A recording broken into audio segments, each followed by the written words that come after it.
Assalamu alaikum wa rahmatullah, j'espère que vous allez bien.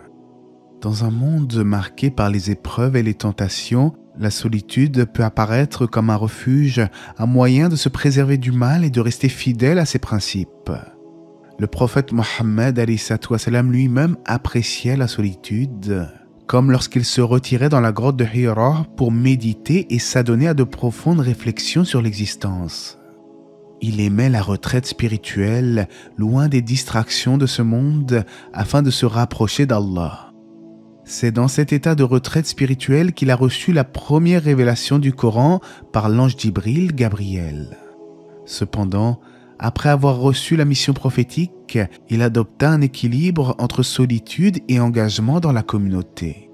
Ainsi, la solitude en islam peut être une source de purification et de connexion avec Allah, mais elle ne doit pas mener à l'isolement social ou à la négligence des devoirs envers les autres. Alors, comment l'islam perçoit-il réellement la solitude? Est-ce une voie vers la piété ou un piège du diable? On en parle tout de suite après la petite intro.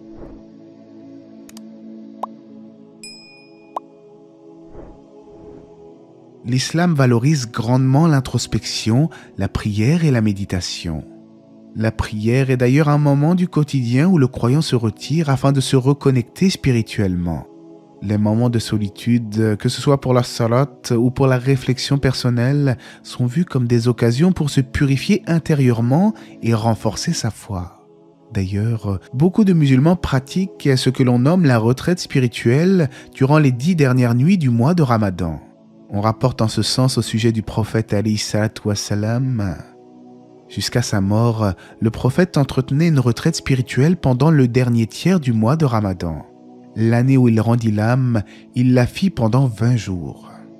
Vous l'avez compris, en islam, il est parfois bénéfique de s'éloigner du tumulte de ce bas monde et de prendre le temps de réfléchir.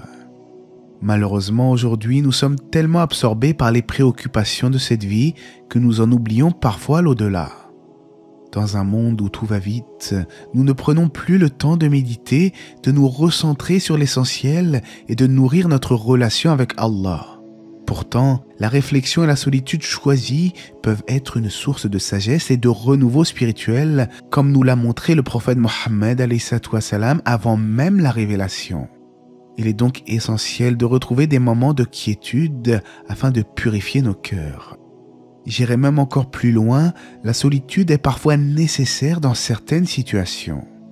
En effet, si votre entourage parmi vos amis et vos collègues vous éloigne du rappel d'Allah et de la piété, alors il est parfois préférable de s'isoler, car il y a dans la solitude un moyen de se préserver de la mauvaise compagnie. Et n'est-ce pas que l'on rapporte ces propos du prophète alayhi salatu wassalam? Peu s'en faut que le meilleur des biens du musulman ne soit un troupeau d'ovins qu'il fait paître sur les sommets des montagnes et dans les endroits pluvieux, fuyant ainsi les fitnas, troubles, en vue de préserver sa religion.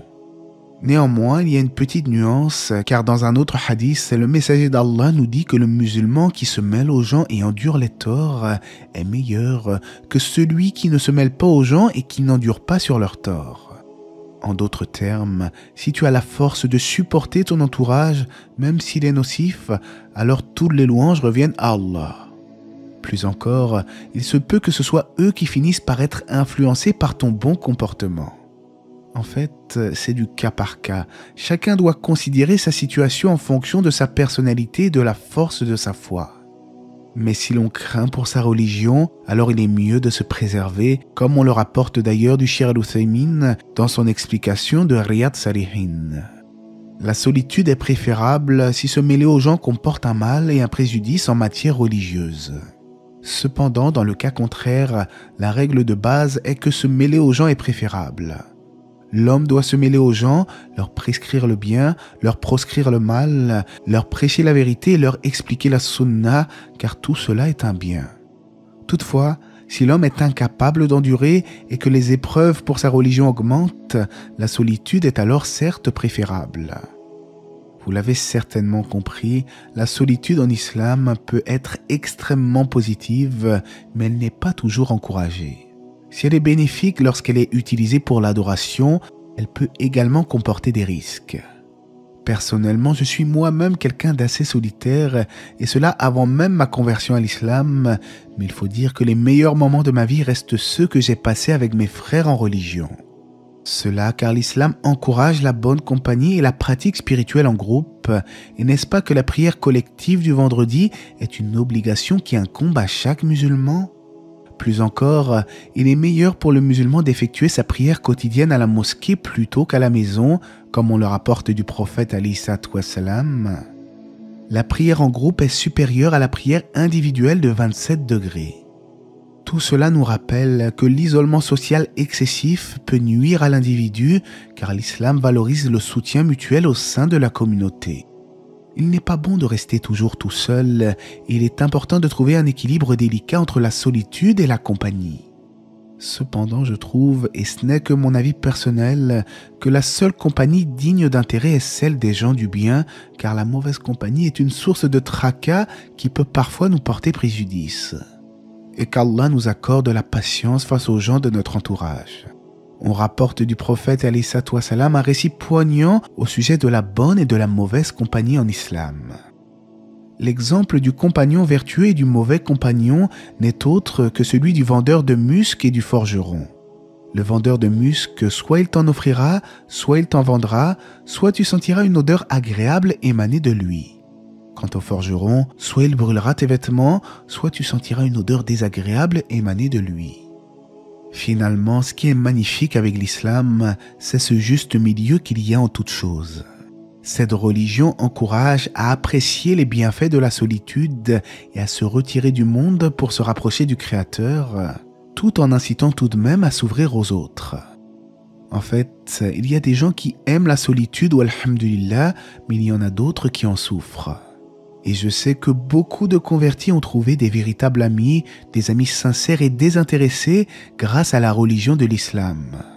Cela car l'islam unit les cœurs en dépit de toute origine ou classe sociale, et ce dans l'adoration exclusive du Créateur, et ça, c'est juste extraordinaire.